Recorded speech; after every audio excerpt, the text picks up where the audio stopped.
également le président de la commission yéen ñi nga xamante ne ak le directeur Ibrahima Bob nga xam ne yéen a def tout di ma ne nañ ko def dimanche automatiquement ngeen woote waaye di féliciter les récipiendaires parce que mënoon nañ leen woo ba pare fekk ñoom ñu disponible parce que tey bis bu mag la il paraît qu'il y a un grand match au niveau du stade loolu moo taxoon sax moo xam ne ko def 15h30 et puis ñu leen challenge en 30 minutes ñu mun koo def parce que yàlla dafa dogal c'est la deuxième fois que je donne des subventions mais mosuma fi teg cette fois dama amoon yéene fekkee ndax bugguma man di bloquer fonctionnement structure bi moo tax daaw biñ koy joxe teewuma fi woon li ëpp nag ci bureau municipal bi ak yenn ñi ñuy liggéey loolu ñu am yéene mais ñu mel nii nag bu ñu sañoon monsieur le maire nga fekk ko parce que yàlla def na tey dans tout le département de Gossas sur les 6 collectivités locales yow yaa ci jëkk a génnee subvention yàlla dogal na également sur les 40 collectivités locales de la région de Fatick ndax laajte nañu amagul kenn ku def gum jotaay bu mel nii ak say ASC kon nag loolu bu fekkee def nañu dafay baax cette performance dans l'exécution budgétaire parce que c'est les conseillers qui l'ont voté ñun ñoo leen ko proposé ñu nangul ñu ko pour ñu nekk suñu wotu jeunesse su Gossas parce que dañoo bëgg sport non mais rawatina nag le football moyens yi bëriwul j'avoue que l'exercice n'a pas été facile du tout bi ñu toogee fii avec le président de la commission ak def arbitrage budgétaire yomb ndax def arbitrage budgétaire mooy am tuuti ressources am énormément de demandes et de besoins fexe nañu nag yaatal autant que faire se peut mais ba tey jii bi may ñëw rek am na structure yu ma yónnee message naan ma ñoom it ci lañ bokk ñu mel noonu am na ak ñeneen ak ñeneen mais comme yàlla dogal na àdduna noonu la il faut toujours procéder par erreur et rectification man jàpp ma ne erreur la parce que mi ngi gën a yaatu amoon nañ jamono Gossas ci football kese lañ doon jëm suñu demee bay jox ay acteurs culturels di dem bay jox ay croix rouge parce que croix rouge quand même joue rôle bi muy joué à côté du terrain ñëpp teg nañ seen bët bu ñuy dem également bay jox ay conseil bu ñu demee ba nga xam ne xamuñu nu ñuy def on a préféré jox conseil communal de la jeunesse ndax moom moo uuf mouvement de jeunesse yëpp gor nag du jooy suuruma li muy jooy mooy mosuma te li ñu leen di jox nii alal waa Gossas gépp la ndax yéen da ngeen a bokk ci denrée wala bokk alal bi gën a cher ci suñu population mooy suñu jeunesse ñu compter si yéen bu baax a baax moo tax lépp lu nga xamante ne nii yéen a ngi ci ñun mënuñu lu dul ñu contribuer ndax le sport coûte beaucoup plus cher que le geste qu'on va faire tout à l'heure parce que tey benn match rek mën nga cee sànq daanaka subvention mais li rafet mooy bu askan bi dajaloo waa koñ ba dajaloo am nu nu def mairie bi nga xam ne ñun ñëpp it ñoo ko bokk yëkkati dara ñëw participer c'est comme ça qu'il faut comprendre le geste et le sens et la portée de ce qu'on va faire tout à l'heure étudiants yi aussi ci suñuy jëlee suñu bokk te nañ leen jox ñoom it am nañu ay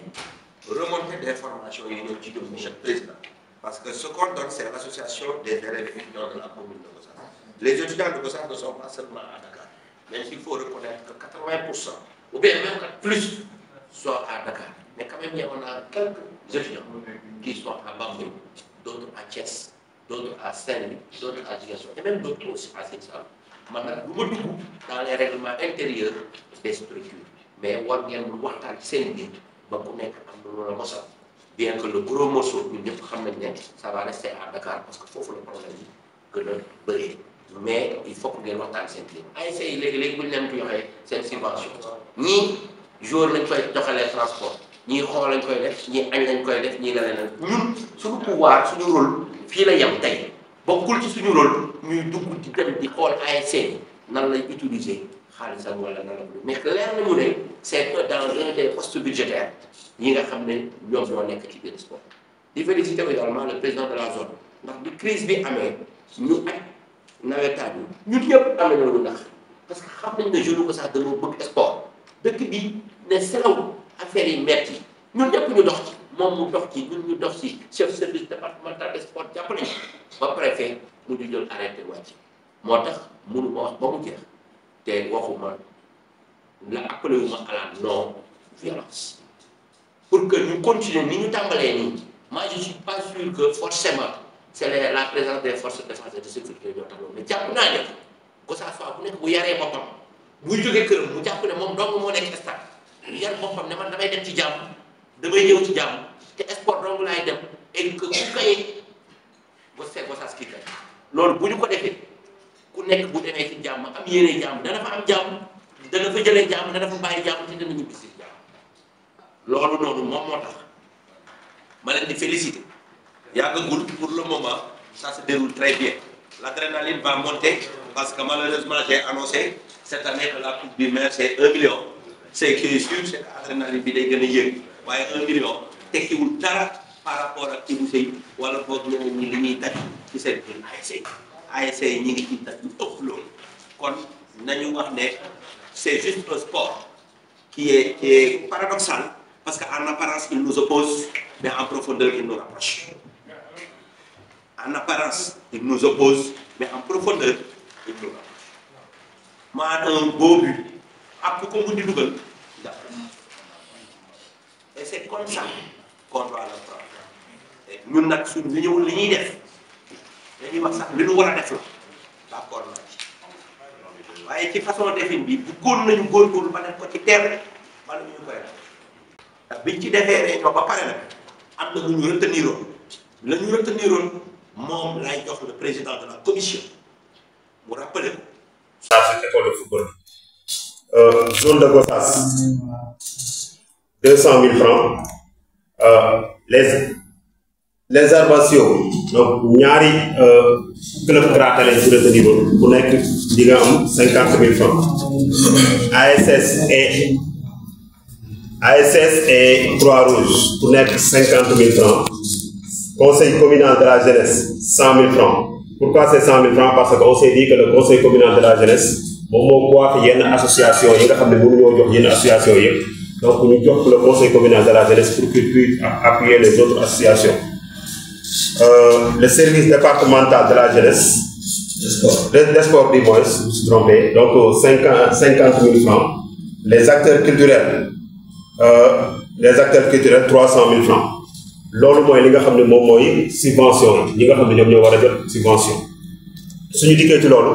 ñu defoon aussi coupe et récompense ci coupe et récompense yi ñu dégagé woon benn enveloppe bu 1,5 million maillot plus ballon ñu budgété woon 250 000 francs médaille 100 000 francs le vainqueur 1 million le vaincu 400 000 400 000 la ñu yor ci biir réunion bi le monsieur le maire de moom dana ko yóbbuwaat 500 000 francs pour que le vainqueur am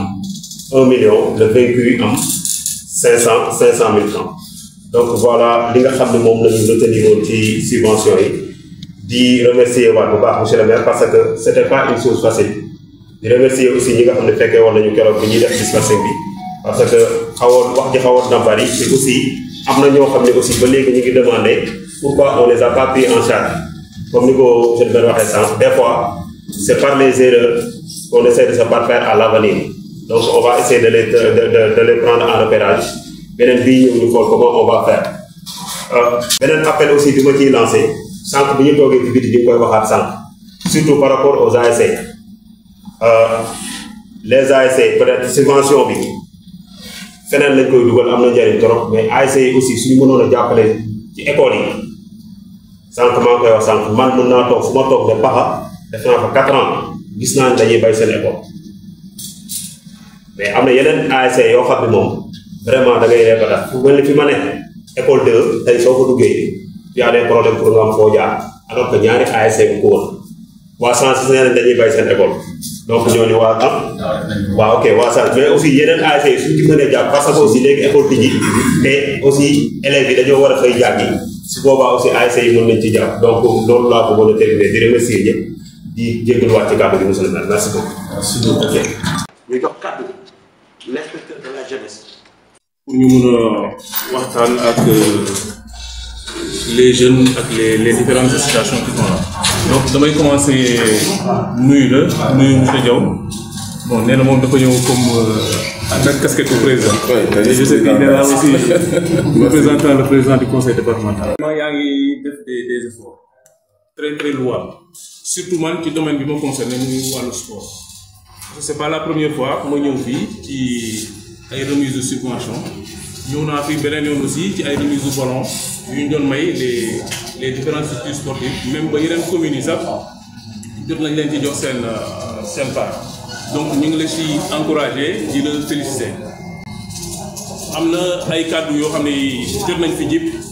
ñoo xam ne dañuy demander que nga gën a dolli say effort. Je sais que am nga volonté bi et ce qui est sûr pour les années à venir on va avoir encore un peu plus leneen lu ma ci dolli moo di nga jéem a essayer élargir parce que am na ko wax tuuti ci problème mu randonnée mais c'est pas la première fois aussi ma wax ci wàllu lamb bi ñi ngi wax football ay karaté basket yëpp mais nañ ci boole lamb parce que boo xoolee dans tout le département commune bi moo la concerné mais dans tout le département gis nga fenn fu am une arène pour la lutte donc ñuy ñaan ñu jëm ci def effort à ce niveau parce que bu sport bi diversifié woo le département day gën a visible au niveau national day gën a fës donc je suis sûr que dina am des efforts à ce niveau mais toujours est-il que au fil des années ñi ngi gis que ne vraiment effort yi ngeen di def di ngi gën a yokk di gën a bëri donc ñu ngi leen di encourager et bu ma jàllee ci association de jeunes yi dama leen di féliciter pour cette année parce que bi ñu suspendre nawetaani daaw réunion bi ñu fi def fii je ne vous ai pas raté les associations sportives war a féete donc comme dañu am programme yu ñu war a jëm après ça on ne va pas être très long mais dama leen di féliciter vraiment pour le moment et on espère que ci ay félicitations lay continuer dinañ dem ba jeexal seeni sans pour autant que mu am ay attaques ay woote wala ay arrêté pour suspendre ay nawetaan waaw ni ñu commencé nañu ñaan ñu terminer ko noonu et di leen wax vraiment jërëjëf le président de la zone. ñu ne xam ñu koy séddale man dàqu ma 1 million man 1 million 21 millions béykat yi maa ko ko le maire man maa ko maa béykat war a moom mun na 1 million béykat mun naa moom 25 000 wax bi kër nañ ko moom mooy bu demee dama war a dépassé la coupe de maire 1 million mu ne 1 million ne wax léegi man naa jël sama 500 000 teg si 1 million 500 taxuñu loolu mais nag dañuy bàyyi ñu xam ne zone ASC mën a def mën a séddale boobu mais aussi la coupe parce que man fekkoon foon bay waxtaanee fii bay séddale ñu ne coupe bi dégg naa ne coupe bi bu gënee coupe bi na koy delloo loolu bu nekkee am na semaine yéen ASC boo gënee 1 million amaana sax avant les finales di dépassé les 1 million sa nga ni wax na mais 200 000 avant ay xam ne benn match day dépassé final avant les finales day dépassé 1 million yéen ASC am na ñoom boobu ku sax mën taa gagné mën jël ko bi def ko bi teg fu ndigal wala fenn loolu sax donc loolu moom bu nekk loolu la waxoon dañ lay ñaan sa daaw bi ndox mi demee woon bu gañee dina yóbbu moom dana bàyyi ko moom loolu moo gën boo gañee ko bi nga koy delluwaat dama kaa dégg nag dama kaa dégg ñu loolu donc foofu noonu lay ñaan na bàyyi ko noonu teg sa année benn bu gañee dañu yóbbu benn année di jaay benn maa ngi sant ñëpp di gërëm moo gën ci yéen parce que dans la vie c'est l'image réelle, l'image voulue et l'image perçue. Dieu sait que vous faites des efforts colossaux pour le bon déroulement du sport à Gossas, mais parfois ça peut être mal perçu à cause d'un 100 000 ou d'un 50 000 de plus. Donc alignez-vous sur les ASC. Nous avons également mis le paquet sur l'argent. J'avoue que j'ai été un peu surpris quand même de la demande du président qui nous demande de l'associer alors que la demande même d'aller à 1 million vient de lui. Donc c'est lui-même qui m'a dit qu'il faut aller à 1 million. Et moi je n'ai fait qu'accéder à cette demande en associant les moyens publics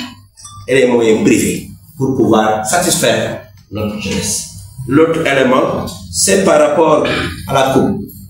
Bon, heureusement qu'il a dit j'ai entendu. C'est bien. Mais ça ne s'est jamais fait et ça ne se fera pas. Nous n'avons pas, c'est pas la première coupe du maire à Namadjalo, en tout cas qu'on a joué ici à Gossas. On l'a joué une fois. La coupe n'est pas revenue. Ça, elle reviendrait cette année. Je ne sais pas si tu l'as entendu, mais il n'y a pas de coupe qui revient.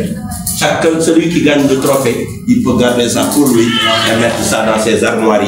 de société, d'équipe de football. C'est comme ça que ça se passe. On donnera cette coupe, on va l'acheter, on va donner ça à l'ASC qui va gagner. On a prévu l'année dernière, si vous regardez la répartition de l'année dernière, il était prévu achat de coupe, de médailles et de ballons. Cette année aussi, c'est pareil. On va acheter une coupe, on va acheter des médailles, on va acheter des ballons. Rassurez-vous, c'est moi qui vous le dis ici et c'est ça qui se fera. Il n'y a pas celui qui gagne la coupe, il gagnera. Pour vous rassurer sur cette affaire, et je vous le dis de façon très solennelle devant tout le monde ici. C'est vrai qu'un travail n'est parfait. Et même si on l'avait dit, ça ferait juste l'objet de quelques commentaires. Mais rassurez-vous, ce commentaire-là ne se fera pas. Parce que c'est ça qu'on va faire, Inch'Allah. Donc, monsieur le maire, je pense que on a bien pris acte vraiment du discours que vous avez fait à l'endroit de la jeunesse. Donc, et particulièrement sur ces différents secteurs dont vous avez évoqué, c'est-à-dire l'éducation, le sport et la formation. Je pense que ces trois piliers-là concernent, en principe, sont très importants pour la jeunesse. Donc, vous tenez que dès que nous à travers l'éducation, les efforts que la commune a fait, mais aussi à travers le sport, en passant par le stade et les autres aspects que vous avez évoqués. Alors vraiment, nous en remercions infiniment, mais aussi nous sollicitons vraiment des efforts davantage. Parce que la jeunesse, nous avons jeunesse de aussi trois aspects, l'éducation, la formation et le sport. Je pense qu'au-delà de l'aspect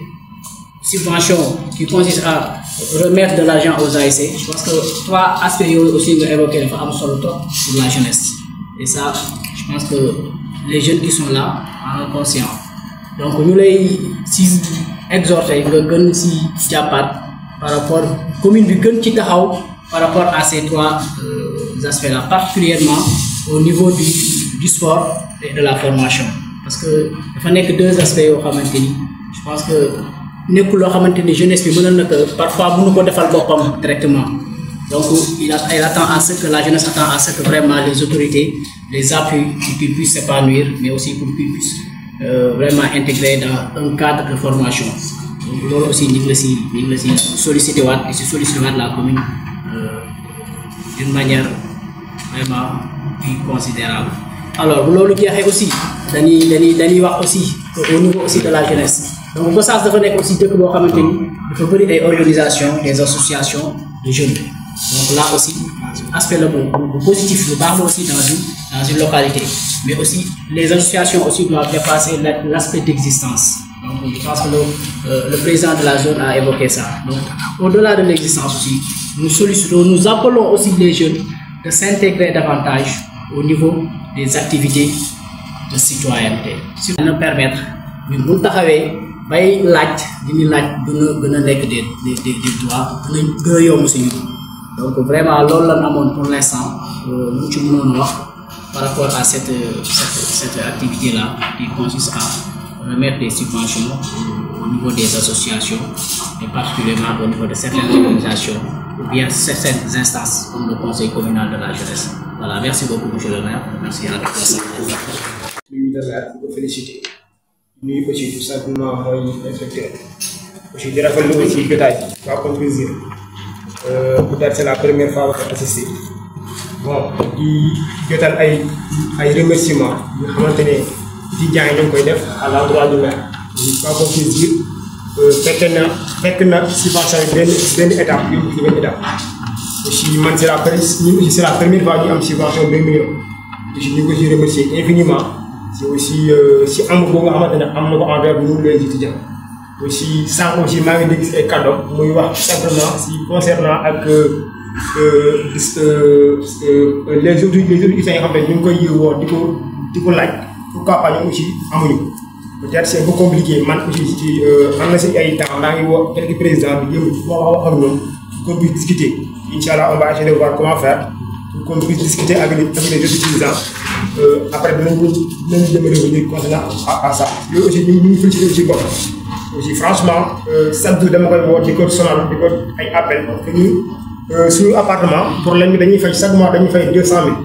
Aussi ku wax 200 000 mënut a couvrir année bi kon dafay doon 10 mois la mooy 2 millions kon day des ay 2 mois yoo xamante ni peut-être day xaw a compliqué pour ñu fay ko parfois dañuy obligé di woo des bonnes volontés di leen ñaan bon uniquement pour ñu jàppale seen i rak moo passé dañu ma obligé boobu moom moo ñu woo boo ñëw kenn bu lebal ñu ba ñu mën a fay suñu appartement la aussi ñu ngi si féetee bu baax a baax aussi di la wax daal les étudiants sont tellement reconnaissants envers vous loolu daal mën nekkoon kàddu yi kàddu remerciement la ak aussi incha allah si li nga xamante ne ko sax dina si bàyyi xel bu baax a baax je vais essayer de voir avec son groupe pour qu'on puisse voir comment faire pour essayer de au moins parler avec les autres paysans. Merci beaucoup. Et on a lancé l'appel d'offres, on a donné le marché à plein de personnes. Or, les ASC pouvaient tout simplement se retrousser les manches. Non seulement dinañ ci am cette commune parce que c'est une action citoyenne, mais dinañ ci amaale dara aussi parce que l'argent qu'on avait prévu pour ça, on allait leur virer ça. Je pense qu'il faut qu'on discute de façon très honnête. Nous donnons du win-win, on ne l'appellera pas du donnant-donnant, mais du gagnant-gagnant. Et que tout le monde gagne là-dessus. Maintenant, j'aime bien cette phrase de Babacar Ndiaye, les associations doivent dépasser l'accès d'existence. Et je vais ajouter quelque chose, et s'activer davantage pour le développement local. Je vous remercie. Nous faisons partie de l'ASC, c'est vrai, notre partie, nous déplaçons pour les sensibiliser, violence et agression. En tout cas, nous vous félicitons vraiment pour tout le travail que tu fais ici depuis ñi ci des aussi na seen xel dal yaakaar naa maanaam mën na ko seede bëri na activité yi fi def ay coto ak yeneen yu demee noonu à chaque fois ñu soxla ko ñun dinañ ci appuyer sax ñu jaaree ci moom lu ëpp dina xam ne joxe nañ ko fi tey ndax wala dafa naan lu jiwoo jeexul jógul. Merci beaucoup. Voilà donc la séance est levée.